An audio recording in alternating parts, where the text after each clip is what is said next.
ఉగ్రవాద సంస్థ జైషే మహమ్మద్ ను మరోసారి చావు దెబ్బ కొట్టింది ఇండియన్ ఆర్మీ. జమ్మూ కాశ్మీర్లోని సాంబా సెక్టార్లో చొరబాటుకు యత్నించిన ఉగ్రవాదులను మట్టుబెట్టారు బీఎస్ఎఫ్ సైనికులు.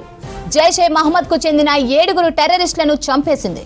ఇప్పటికే ఆపరేషన్ సింధూర్ లో భాగంగా జరిగిన వైమానిక దాడుల్లో జైషే మహమ్మద్ చీఫ్ మసూద్ ఫ్యామిలీతో పాటు అతని అనుచరులు హతమయ్యారు. వారం రోజుల్లో జైషే మహమ్మద్ కు చెందిన 21 మంది ఉగ్రవాదులను మట్టుబెట్టింది భారత ఆర్మీ. ఉగ్రవాద సంస్థ జైషే మహమ్మద్ ను మరోసారి చావు దెబ్బ కొట్టింది ఇండియన్ ఆర్మీ. జమ్మూ కాశ్మీర్లోని సాంబా సెక్టార్లో చొరబాటుకు యత్నించిన ఉగ్రవాదులను మట్టుబెట్టారు బీఎస్ఎఫ్ జవాన్లు. జైషే మహమ్మద్ కు చెందిన 7 టెర్రరిస్టులను చంపేసింది. ఇప్పటికే ఆపరేషన్ సింధూర్ లో భాగంగా జరిగిన వైమానిక దాడుల్లో జైషే మహమ్మద్ చీఫ్ మసూద్ ఫ్యామిలీతో పాటు అతని అనుచరులు హతమయ్యారు. వారం రోజుల్లో జైషే మహమ్మద్ కు చెందిన 21 మంది ఉగ్రవాదులను మట్టుబెట్టింది భారత ఆర్మీ. ఉగ్రవాద సంస్థ జైషే మహమ్మద్ ను మరోసారి చావు దెబ్బ కొట్టింది ఇండియన్ ఆర్మీ. జమ్మూ కాశ్మీర్లోని సాంబా సెక్టార్లో చొరబాటుకు యత్నించిన ఉగ్రవాదులను మట్టుబెట్టారు బీఎస్ఎఫ్ సైనికులు. జైషే మహమ్మద్ కు చెందిన 7 టెర్రరిస్టులను చంపేసింది. ఇప్పటికే ఆపరేషన్ సింధూర్ లో భాగంగా జరిగిన వైమానిక దాడుల్లో జైషే మహమ్మద్ చీఫ్ మసూద్ ఫ్యామిలీతో పాటు అతని అనుచరులు హతమయ్యారు. వారం రోజుల్లో జైషే మహమ్మద్ కు చెందిన 21 మంది ఉగ్రవాదులను మట్టుబెట్టింది భారత ఆర్మీ. ఉగ్రవాద సంస్థ జైషే మహమ్మద్ ను మరోసారి చావు దెబ్బ కొట్టింది ఇండియన్ ఆర్మీ. జమ్మూ కాశ్మీర్లోని సాంబా సెక్టార్లో చొరబాటుకు యత్నించిన ఉగ్రవాదులను మట్టుబెట్టారు బీఎస్ఎఫ్ సైనికులు. జైషే మహమ్మద్ కు చెందిన 7 టెర్రరిస్టులను చంపేసింది. ఇప్పటికే ఆపరేషన్ సింధూర్ లో భాగంగా జరిగిన వైమానిక దాడుల్లో జైషే మహమ్మద్ చీఫ్ మసూద్ ఫ్యామిలీతో పాటు అతని అనుచరులు హతమయ్యారు. వారం రోజుల్లో జైషే మహమ్మద్ కు చెందిన 21 మంది ఉగ్రవాదులను మట్టుబెట్టింది భారత ఆర్మీ. ఉగ్రవాద సంస్థ జైషే మహమ్మద్ ను మరోసారి చావు దెబ్బ కొట్టింది ఇండియన్ ఆర్మీ. జమ్మూ కాశ్మీర్లోని సాంబా సెక్టార్లో చొరబాటుకు యత్నించిన ఉగ్రవాదులను మట్టుబెట్టారు బీఎస్ఎఫ్ సైనికులు.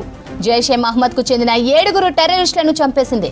ఇప్పటికే ఆపరేషన్ సింధూర్ లో భాగంగా జరిగిన వైమానిక దాడుల్లో జైషే మహమ్మద్ చీఫ్ మసూద్ ఫ్యామిలీతో పాటు అతని అనుచరులు హతమయ్యారు. వారం రోజుల్లో జైషే మహమ్మద్ కు చెందిన 21 మంది ఉగ్రవాదులను మట్టుబెట్టింది భారత ఆర్మీ. ఉగ్రవాద సంస్థ జైషే మహమ్మద్ ను మరోసారి చావు దెబ్బ కొట్టింది ఇండియన్ ఆర్మీ. జమ్మూ కాశ్మీర్లోని సాంబా సెక్టార్లో చొరబాటుకు యత్నించిన ఉగ్రవాదులను మట్టుబెట్టారు బీఎస్ఎఫ్ సైనికులు.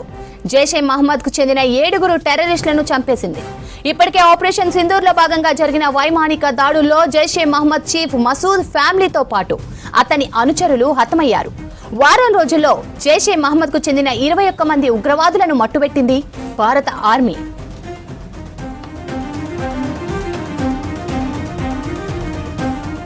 మరిన్ని డీటెయిల్స్ మదార్ అందిస్తారు. మదార్, జైషే టెర్రరిస్టులపై ఆర్మీ దాడుల డీటెయిల్స్ ఏంటి?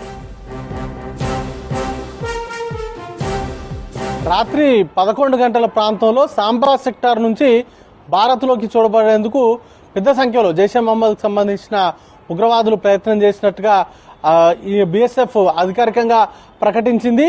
వారిని ఆల్మోస్ట్ చాలా మందిని కూడా చొరబాట్లను అడ్డుకోవడంలో భాగంగా చాలా మందిని కూడా చంపినట్టుగా ప్రకటించింది. దాంట్లో 7 జైషే మహమ్మద్కు సంబంధించిన ఉగ్రవాదులు హతమయ్యారు. వాటికి సంబంధించినటువంటి అఫీషియల్ కన్ఫర్మేషన్ కూడా ఉంది.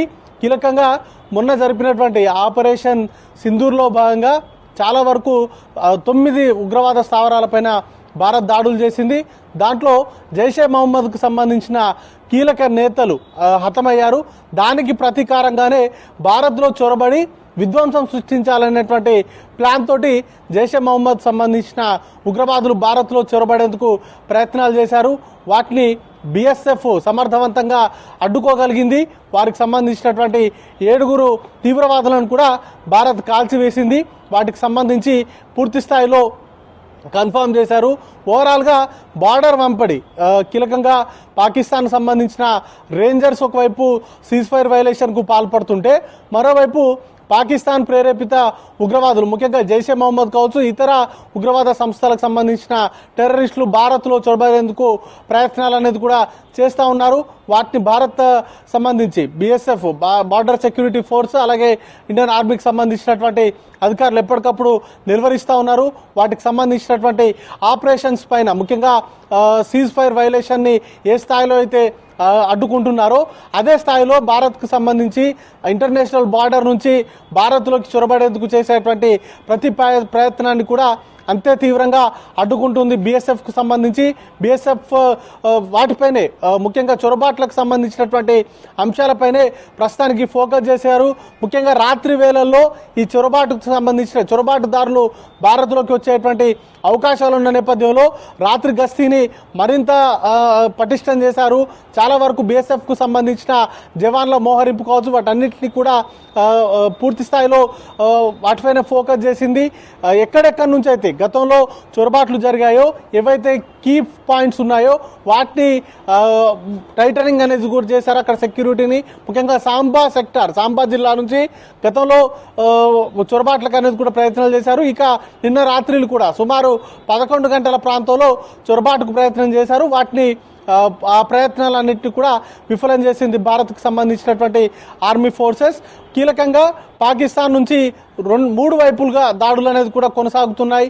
కీలకంగా మిసైల్స్ తోటి, డ్రోన్లతోటి సైనిక స్థావరాలను లక్ష్యంగా చేసుకొని దాడులకు పాల్పడుతుంటే వాటిని S-400 సుదర్శన్ చక్ర కావచ్చు, డిఫెన్స్కి సంబంధించిన రాడార్ వ్యవస్థతోటి వాటిని నిర్వీర్యం చేస్తున్నారు. మరోవైపు సరిహద్దు గ్రామాలకు సంబంధించి సరిహద్దు ప్రాంతాల్లో పాకిస్తాన్ ఇండియాకు సంబంధించినటువంటి సరిహద్దుల్లో పాకిస్తాన్ సంబంధించిన రేంజర్స్ సీజ్ ఫైర్ వైలేషన్కి పాల్పడుతుండడంతో పాటు సివిలియన్స్కు సంబంధించినటువంటి నివాసాలను లక్ష్యంగా చేసుకొని దాడులకు కూడా పాల్పడుతున్నారు. ఆ దాడులను కూడా భారత్ సమర్థవంతంగా తిప్పికొడతా ఉంది. రాడార్ వ్యవస్థను కూడా, పాకిస్తాన్కి సంబంధించిన రాడార్ వ్యవస్థను కూడా ఇప్పటికే భారత్ నిర్వీర్యం చేసినటువంటి పరిస్థితి ఉంది. ఇక మరోవైపు పాకిస్తాన్కు ఉన్నటువంటి మరొక అస్త్రం తీవ్రవాదులు. వారిని ఇండియాలోకి చొరబడేందుకు వారికి సహకారం అనేది కూడా పాకిస్తాన్ నుంచి ఉంది. వాటిని ప్రస్తుతానికి బీఎస్ఎఫ్ సమర్థవంతంగా అడ్డుకుంటుంది. ఇక ఓవరాల్ సిచ్యువేషన్స్కి సంబంధించి కూడా ఢిల్లీలో వరుస సమావేశాలు నిర్వహిస్తున్నారు. సెక్యూరిటీకి సంబంధించి తీసుకోవాల్సినటువంటి కీలక అంశాలు, ఇంటర్నల్ సెక్యూరిటీ కావచ్చు, అలాగే బార్డర్ సెక్యూరిటీకి సంబంధించి ఎట్లాంటి వ్యూహాలు అమలు చేయాలి, ప్రస్తుతం అక్కడ ఉన్నటువంటి పరిస్థితులు ఏంటి, పాకిస్తాన్ నుంచి ఏ విధంగా దాడులు జరుగుతున్నాయి, వాటిని ఏ విధంగా తిప్పికొట్టాలి, వాటికి ప్రతి కౌంటర్గా దాడులు ఎట్లా చేయాలనే వాటిపైనే భారత్ పూర్తి స్థాయిలో ఫోకస్ చేసింది. ప్రస్తుతానికైతే రాజ్నాథ్ సింగ్ తోటి భేటీ అనేది కూడా ముగిసింది. ఇక అజిత్ దోవల్ కూడా ప్రధానితో భేటీ కాబోతున్నారు. బార్డర్కు సంబంధించినటువంటి ఇష్యూస్ పైన పూర్తిగా చర్చ అనేది కూడా నడుస్తున్నటువంటి పరిస్థితి. ఓవరాల్గా పాకిస్తాన్ ఎటువైపు నుంచి దాడి చేసినా దాన్ని అంతే సమర్థంగా తిప్పికొట్టేందుకు భారత్ పూర్తి స్థాయిలో సిద్ధంగా ఉంది. ఓవైపు తిప్పికొడుతూనే మరోవైపు పాకిస్తాన్లో కూడా దాడులు చేసేందుకు సిద్ధంగా ఉంది. శ్రవంతి.